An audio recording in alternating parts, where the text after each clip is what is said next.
अक्टूबर start हो गया है और सर्दियों की शुरुआत हो चुकी है। सर्दियों की शुरुआत होते ही आपको अपने गार्डन में गुलदाउदी को ऐड कर लेना है। अगर आपने कटिंग से गुलदाउदी ऐड कर रखे हैं तो आप उनकी रिपोर्टिंग वगैरह जो पेंडिंग हो वो कर सकते हैं। पिंचिंग भी स्टार्ट कर सकते हैं। अगर आपके पौधे बड़े बड़े से हैं तो पिंचिंग स्टार्ट करते हैं। जैसे मेरे पौधे तो मैंने कटिंग तो काफ़ी टाइम पहले ही लगा दी थी, 1.5 महीने पहले ही, लेकिन हमारे यहाँ पर बारिश बहुत ज़्यादा गिरने की वजह से कटिंग को सरवाइव करने में भी टाइम लगा। और जब रिपोर्टिंग करी उसके बाद में काफ़ी ज़्यादा बारिश हुई तो काफ़ी सारी कटिंग खराब भी हो गई। और आज जो कटिंग बची हुई हैं उनकी मैं रिपोर्टिंग करने वाली हूँ।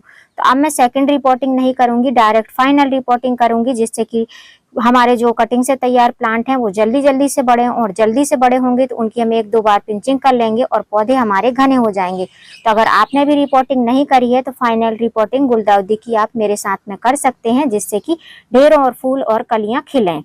अब यहाँ पर आप पौधे देख सकते हैं। वैसे तो मैंने बहुत सारी कटिंग लगाई हुई थी, लेकिन अब मेरे पास में बस इतनी ही कटिंग से पौधे तैयार बचे हुए हैं, जिनकी मैंने फर्स्ट रिपोर्टिंग करी थी, जो इस तरीके के छोटे छोटे पॉट में मैंने रिपोर्टिंग करी थी। अब फर्स्ट रिपोर्टिंग करने के बाद में इनकी सेकंड रिपोर्टिंग भी होती है, लेकिन आज मैं इनकी फाइनल रिपोर्टिंग करूंगी, क्योंकि अक्टूबर मंथ लग चुका है और अक्टूबर के लास्ट से जो है इसमें लास्ट तक या नवंबर स्टार्टिंग में इनमें पिंचिंग कर सकते हैं। उसके बाद में इनमें पिंचिंग नहीं होगी, क्योंकि इनमें कलियां बनने लगेंगी। तो यदि आपके यहाँ भी बहुत ज्यादा बारिश हुई और आपने कटिंग से पौधे तैयार कर रखे, वो कटिंग से पौधे तैयार बहुत ज्यादा ग्रोथ नहीं कर पाए, क्योंकि उनको धूप भी नहीं मिली और लगातार बारिश के कारण रूट भी गलने लगती हैं, तो पौधे जो भी रहते हैं वो जितने सर्वाइव कर पाते हैं, बाकी के पौधे मर जाते हैं। तो देर ना करते हुए हम किस तरीके से इनका सॉइल मिक्स बनाएंगे और किस तरीके से इनको मैं लगाऊंगी, आप देख सकते हैं। कई सारे पौधे हैं, लेकिन मैं इनको ज्यादा गमलों में नहीं लगाऊंगी, थोड़े ही गमलों में इन सारे पौधों को मैं कवर करने वाली हूँ। हेलो फ्रेंड, मैं सविता ग्रीन गार्डन गुजरात से। अब जब भी गुलदाउदी के लिए आप चाहे कटिंग लगा रहे हो या फिर रिपोर्टिंग कर रहे हो, सॉइल मिक्स बनाते हैं, तो ऐसा सॉइल मिक्स बनाना है जिसमें पानी बहुत ज्यादा ठहरना नहीं चाहिए। तो यहाँ पर ये आप पॉट में देख रहे हैं, ये टब में ये सॉइल मिक्स है। इसी सॉइल मिक्स में आज हम अपने गुलदाउदी के पौधे को लगाएंगे। रीजन ये है कि मेरे पास में ना तो गोबर की खाद है, ना ही वर्मी कंपोस्ट है, तब भी मेरे पौधे बहुत अच्छे से बड़े होंगे। अगर धूप लगातार मिलती रहेगी तो पौधे बहुत ही अच्छे से ग्रोथ करेंगे। अब मैं चाहती तो इनकी रिपोर्टिंग ऐसे ही कर लेती, वीडियो भी नहीं शूट करती, लेकिन आगे आने वाले टाइम में जब इनमें ब्लूम होंगे तो आप लोगों के क्वेश्चन रहेंगे कि किस तरीके से आपने इनकी रिपोर्टिंग करी थी। इसका अपडेट नहीं शेयर किया, क्योंकि मैंने 2 बार कटिंग लगाई तब भी मैंने इसका अपडेट शेयर किया था, कटिंग की रिपोर्टिंग करी थी तब भी मैंने इसका अपडेट शेयर किया था।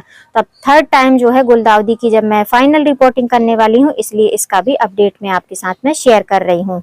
अब सॉइल मिक्स में आप देख सकते हैं ये है सैंड। सैंड का यूज आपको जरूर करना है, जो कि कंस्ट्रक्शन सैंड है। अब मेरे सॉइल मिक्स में सैंड पहले से मौजूद रहती है, मतलब मिली रहती है, क्योंकि पुरानी सॉइल मिक्स है, तो इसमें मैंने सैंड की मात्रा कम ली है। अगर आप फर्स्ट टाइम रिपोर्टिंग कर रहे हो, नर्सरी से मिट्टी लेकर आए हैं, कहीं से भी फील्ड में से मिट्टी लेकर आए हैं, तो जितनी मिट्टी है उतनी आपको सैंड लेनी है। अब ये 2 चीजें लेने के बाद में अगर आपके पास में वर्मी कंपोस्ट या गोबर की खाद है तो उतनी ही मात्रा में आपको उस फर्टिलाइजर को भी मिक्स कर लेना है। अब मेरे पास में खाली अभी यही 2 चीज हैं, तो मैं इन्हीं दोनों चीजों को मिक्स करूंगी। और ये जो सॉइल मिक्स मैं आपके साथ में शेयर कर रही हूँ, ये एक पॉट के लिए कर रही हूँ, मतलब एक गमले के लिए मैं ये सॉइल मिक्स बना रही हूँ। तो इस तरीके से सैंड और सॉइल को आपको अच्छी तरीके से मिक्स कर लेना है। अच्छे से मिक्स हो जाएगी तो सैंड इधर उधर नहीं दिखाई देगी, पूरी तरीके से मिक्स रहेगी, तो सॉइल एकदम वेल डन रहेगी, पानी बिल्कुल भी स्टोर नहीं हो पाएगा। तो सॉइल मिक्स ऐसा बनाना है कि भुरभुरा सॉइल मिक्स होना चाहिए, बिल्कुल भी चिपचिपा लड्डू की तरह नहीं होना चाहिए, मतलब ऐसा रहे। तो ऐसा नहीं कि आप ऐसा करें तो टूटे ना, इस तरीके से भुरभुरा सॉइल मिक्स होना चाहिए। अब इन गुलदाउदी के पौधों की रिपोर्टिंग करने के लिए ये नर्सरी पॉट का यूज कर रही हूँ। 4 नर्सरी पॉट मैंने 8-8 इंच के लिए हैं, सेम साइज के ही नर्सरी पॉट है, इन्हीं का मैं यूज कर रही हूँ। विंटर के जो प्लांट रहते हैं उनकी रूट बहुत ही सेंसिटिव रहती है, तो जब भी आप रिपोर्टिंग करते हैं तो गमले के ड्रेनेज होल को थोड़ा सा एक साइज बड़ा कर लीजिए करें, जिससे कि जितना भी एक्स्ट्रा वाटर रहे बहुत आसानी से निकल जाए, मिट्टी वगैरह इसमें नहीं फंसी होनी चाहिए। तो आप देख सकते हैं 4 ड्रेनेज होल हैं और इन ड्रेनेज होल को मैं इस तरीके के सिंथेटिक कॉटन से कवर कर दूंगी। अब मैंने ड्रेनेज होल को कवर कर दिया। अब इसमें हमने जो सॉइल मिक्स बनाया है उसको हम भरेंगे। लगभग आधे गमले तक हम इसको इस सॉइल मिक्स से फिल करेंगे। अब आप देख सकते हैं आधे गमले से ज्यादा ही मैंने इसको फिल कर लिया है। अब जो हमने कटिंग से तैयार किए हैं पौधे, इस तरीके के पौधे हैं, तो सबसे पहले जो ये ऊपर काई की तरह लगी है इसको हम क्लीन करेंगे। तो ऐसे मैंने ऊपर की मिट्टी को हाथ से इसी तरीके से फिंगर से हटा दिया है। जो ग्रीन ग्रीन इसमें काई लगी हुई थी इसको मैंने हटा दिया है। और अब इस गमले को हम ऐसे इस पे रख के धीमे से टैप टैप करेंगे और इस सिंथेटिक कॉटन को हम धीमे से इसमें से निकाल लेंगे ऐसे, और निकाल के और बस थोड़ा सा ऐसे होल करेंगे और इसमें हम इसको ऐसे ही रख देंगे, कुछ भी नहीं करना है। अब एक गमले में मैं 3 प्लांट लगाने वाली हूँ, क्योंकि छोटे छोटे पॉट में लगे हुए हैं और अभी छोटे छोटे से प्लांट हैं, और अगर बारिश गिर जाएगी तो ये 3 प्लांट रहेंगे तो अच्छे से सरवाइव हो जाएंगे। इतने बड़े गमले में खाली एक छोटा सा प्लांट लगाएंगे तो ये भी, इसकी रूट भी खराब हो जाएंगी, पौधा जो है हमारा मर जाएगा। तो ऐसा नहीं करना है। अगर छोटे छोटे प्लांट हैं तो ये सीजनल प्लांट रहते हैं, आप इनको 2 से 3 प्लांट 8 इंच के गमले में लगा सकते हैं। अब आप सोच रहे होंगे कि इसमें कोई भी फर्टिलाइजर वगैरह कुछ भी नहीं डाला गया है, तो अब इसमें हम फर्टिलाइजर डालेंगे। तो फर्टिलाइजर के लिए मैंने लिया है ये सबसे अच्छा फर्टिलाइजर, जिसको बोलते हैं नीम खली। इसमें सभी प्रकार के पोषक तत्व रहते हैं। अगर आपके पास में वर्मी कंपोस्ट, गोबर की खाद नहीं है, तो अगर आप रिपोर्टिंग कर रहे हैं तो नीम खली का यूज कर लेंगे तो आपका पौधा काफी अच्छा हेल्दी रहेगा। और जब आपके पास में अवेलेबल हो जाए वर्मी कंपोस्ट या गोबर की खाद, तब फिर आप लिक्विड फर्टिलाइजर या सॉलिड फर्टिलाइजर बनाकर वो भी दे सकते हैं नेक्स्ट टाइम में। तो मैंने 1.5 टेबल स्पून भर के इसमें नीम खली का यूज कर लिया है। अब बस इतना करने के बाद में जो हमने सॉइल मिक्स बनाया है सैंड और सॉइल का, इससे हमको इसको फिल कर देना है। तो अभी आप देख सकते हैं सॉइल मिक्स से हमने इसको फिल कर दिया। अब आप सोच रहे होंगे गमले में काफी ज्यादा स्पेस है। ये स्पेस इसलिए है कि जैसे ही मेरे पास में गोबर की खाद या बकरी की मेमनी की खाद या वर्मी कंपोस्ट अवेलेबल हो जाएगा तो फिर हम इसको फिर से फर्टिलाइज करेंगे, लेकिन अभी नहीं करेंगे। अभी के लिए ये इनफ है, इतना ही काफी है। लेकिन जो नीचे से टच करती हुई पत्तियां हैं इनको हमको हटा देना है, इनको नहीं रखना है, नहीं तो फिर फंगस का अटैक होगा। और ऑलरेडी अभी धूप बहुत ज्यादा नहीं हो रही है, इसके कारण से इनमें धीमे धीमे कीट पतंग का भी अटैक हो रहा है। अभी इसके बाद में इसमें मैं एक और फर्टिलाइजर देने वाली हूँ, जो कि पानी के साथ में दूंगी, जो कि लिक्विड फर्टिलाइजर रहेगा। मतलब हम इसमें 2 फर्टिलाइजर देंगे, एक सॉलिड फर्टिलाइजर, एक लिक्विड फर्टिलाइजर। अब यदि पौधे आपके एक एक बीते से बड़े हो चुके हैं तो आप उनकी पिंचिंग प्रूनिंग कर सकते हैं, मतलब पिंचिंग कर सकते हैं।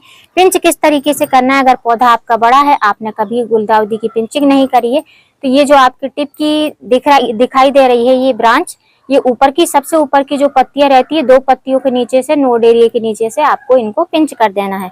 मैं अभी पिंच नहीं कर रही हूँ, मेरे पौधे स्टेबल हो जाएंगे, इनमें एक एक पत्ती और निकल आएंगी, फिर मैं इनका पिंचिंग प्रोसेस चालू कर दूंगी। अब इन पौधे को जब तक नाइट्रोजन नहीं मिलेगा पौधे की ग्रोथ बहुत अच्छे से नहीं हो पाएगी। हमने इनकी रूट को मजबूत कर दिया है, जो कि बारिश में बहुत ज्यादा डैमेज हो रही थी लगातार बारिश की वजह से, जिसके कारण से ये अच्छे से ग्रोथ नहीं कर पा रहे थे। तो हमने इसमें नीम खली डाली है, जिससे कि इनकी रूट काफी अच्छी मजबूत रहेंगी, पत्तियां हरी भरी रहेंगी, कीट पतंग नहीं लगेंगे, किसी प्रकार का मिट्टी में फंगस अटैक नहीं होगा। लेकिन पौधे की ग्रोथ के लिए हमको इसको नाइट्रोजन देने की जरूरत है। तो नाइट्रोजन के लिए हम ये लिक्विड फर्टिलाइजर इसमें डालेंगे। ये क्या चीज है, ये है चाय पत्ती, जो कि सभी के किचन में उपलब्ध रहती है। मैंने फ्रेश चाय पत्ती का यूज करा है, आप यूज करी हुई चाय पत्ती का यूज करेंगे तो सॉलिड फॉर्म में करिए 3 से 4 टेबल स्पून आपको एक गमले में यूज करना पड़ेगा। मैंने फ्रेश चाय पत्ती का यूज किया है और लिक्विड फॉर्म में कर रही हूँ, तो 1 टेबल स्पून चाय पत्ती मैंने 1 गिलास पानी में यूज करी है, जो कि कल शाम के टाइम में मैंने भिगो कर रख दी थी। अब मेरा लिक्विड फर्टिलाइजर बनकर रेडी हो चुका है।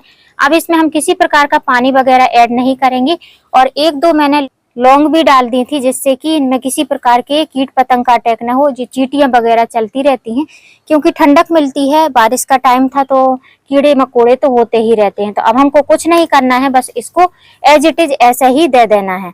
अब अगर आप चाहो तो पानी भी मिक्स कर सकते हो, लेकिन मैं पानी यूज नहीं करूंगी, क्योंकि 3 पौधे एक साथ में लगाए हैं और मेरे पौधे को नाइट्रोजन की सबसे ज्यादा जरूरत है। तो इसलिए मैं इसमें एज इट इज ऐसे ही ये फर्टिलाइजर देने वाली हूँ। बस हाथ लगाकर हमको ये फर्टिलाइजर का यूज कर देना है। और एक गमले में, 8 इंच के गमले में मैंने 1 गिलास ही फर्टिलाइजर दिया है, क्योंकि रूट उतनी ज्यादा नीचे नहीं है। आधे गमले को मैंने मिट्टी से कवर किया है और उसके बाद में मैंने इन पौधों को रखा है। और ये जो पौधे लगाए हैं इनमें पहले से ही काफी ज्यादा मॉइस्चर था, तो इनमें अभी जो है नीचे तक पानी जाने की जरूरत नहीं है। शाम के टाइम में फिर नॉर्मल वाटर से सावरिंग कर दूंगी। अब जैसे मैंने इन तीनों प्लांट को एक गमले में लगाया है, बाकी के जो बचे हुए प्लांट हैं उनको भी मैं ऐसे ही 3 अलग पॉट में लगा देती हूँ। उसके बाद में आपको मैं दिखाती हूँ। तो अभी आप देख सकते हैं 4 गमलों की मैंने रिपोर्टिंग कर दी है और सभी गमलों में मैंने 3-3 पौधे लगाकर रखे हुए हैं। और रिपोर्टिंग करते करते हमारे यहाँ पर थोड़ी थोड़ी सी बूंदाबांदी भी होने लगी है। तो अब इन पौधों को मैं कहीं भी छाया में नहीं रखूंगी, ओपन में ही रखूंगी, जिससे कि अभी हमने जो फर्टिलाइजर दिया है वो थोड़ी मात्रा में ही दिया था। 8 इंच के गमले में मैंने 1 गिलास फर्टिलाइजर दिया था और सॉलिड फर्टिलाइजर भी दिया था।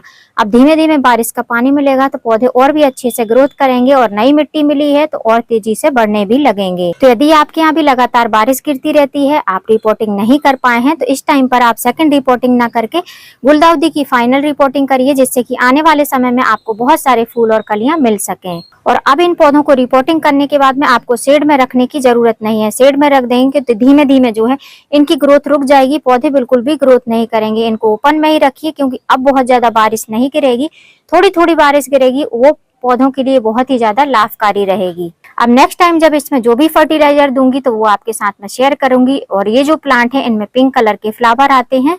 तो ये मेरी गुलदाउदी का अपडेट था। नेक्स्ट टाइम जब इनकी पिंचिंग प्रूनिंग करूंगी या इनमें फर्टिलाइजर दूंगी तो आपके साथ में जरूर ही शेयर करूंगी। तो अभी तो इन पौधों में कोई प्रकार का और ज्यादा फर्टिलाइजर देने की जरूरत नहीं है। 10-15 दिन भी बाद इनको हमको कोई फर्टिलाइजर देने की जरूरत नहीं है।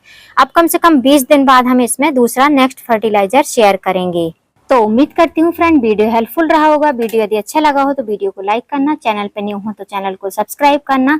और अभी भी अगर आपने गुलदाउदी में ये जो सारे काम मैंने बताए हैं ये आपने नहीं किए हैं तो अभी भी आप कर सकते हैं, बहुत अच्छा टाइम है। तो देर ना करते हुए जल्दी जल्दी से गुलदाउदी में जो करने वाले काम है, रिपोर्टिंग वगैरह, ये सब आप फिनिश कर लीजिए, जिससे कि आने वाले टाइम में आप अपने पौधे की काफी अच्छे से पिंचिंग कर पाए। जितना ही पिंच होगा प्लांट उतनी ही ज्यादा इसमें कलियां बनेंगी, जैसे कि आपको सामने दिखाई दे रही हैं, ढेरों कलियां खिली हुई।